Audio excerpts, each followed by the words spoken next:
Originally planned as a TV trip around the O-level syllabus, the series rapidly evolved into something infinitely more exciting. The death-defying adventures of a time traveller who was much more charismatic than H.G. Wells's original. I'm the Doctor. I'm a Time Lord. I'm from the planet Gallifrey in the constellation of Kasterborous. I'm 903 years old, and I'm the man who's going to save your lives and all 6 billion people on the planet below.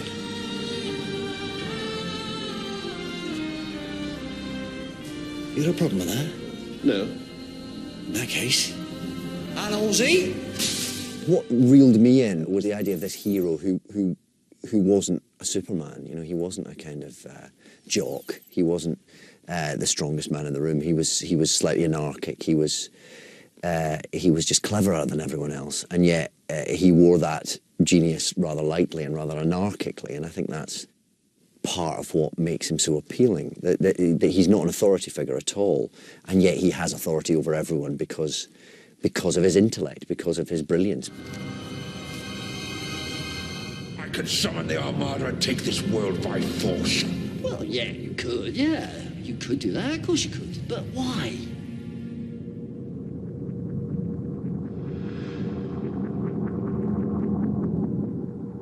Crucially, though, and rather ironically, the series is effectively time-proofed, because just when you think the central character is running out of steam, in comes a new actor to give the show a shot in the arm.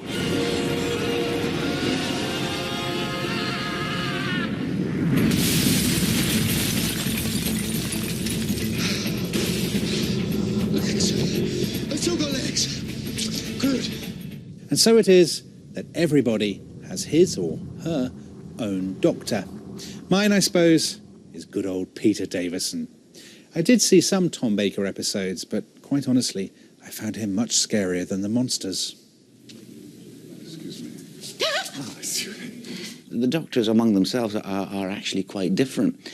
This has been really why Doctor Who has lasted. That simple idea of regeneration, that he changes into a different version of himself, is why Doctor Who has stuck around for so long, because every so often we get a new star, and the show is built around a new star performance, tailored to that era, tailored to that moment in television.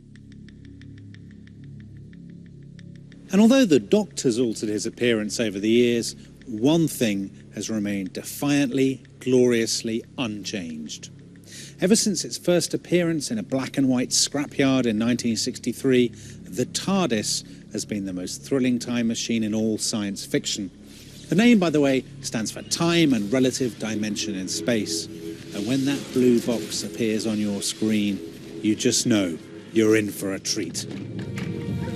Here we are then. London! Ah! But it's a brilliant invention, because I think one of the things that makes Doctor Who kind of sing is the juxtaposition of the banal with the extraordinary. And for whatever reason, that original team decided that the TARDIS should be a police box, you know, because it was an easy prop to get in and out of small sets, because it was something that, you know, could be flat packed, as it still is today. There's not much room. We'd be a bit intimate. Take a look.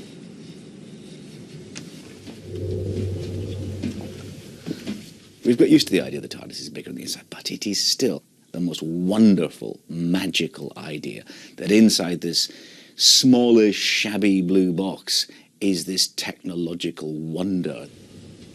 No. But it's just a box. But it's huge! How does it do that? That is one of the all-time magical ideas. It's all of Narnia in one box. Okay. Where are we? Can you leave the universe? With enormous difficulty right now, burning up TARDIS rooms to give us some way. The set, it's amazing. It's like the home base of the whole TV show. It's kind of, it feels living and breathing in its own way.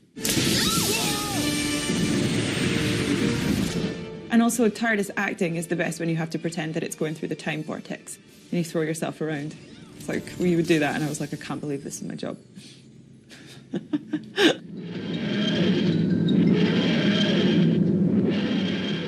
I always think the TARDIS is the Doctor's greatest love. Look at you, Pear. It's always you and her, isn't it? Long after the rest of us have gone. A boy in his box off to see the universe. Well, you say that as if it's a bad thing. But honestly, it's the best thing there is. Like H.G. Wells's Traveller, the Doctor roams across eternity, driven by his insatiable curiosity. But some time travellers have preferred to stay rather closer to home. Indeed, the film that brought time travel to small-town America had its origins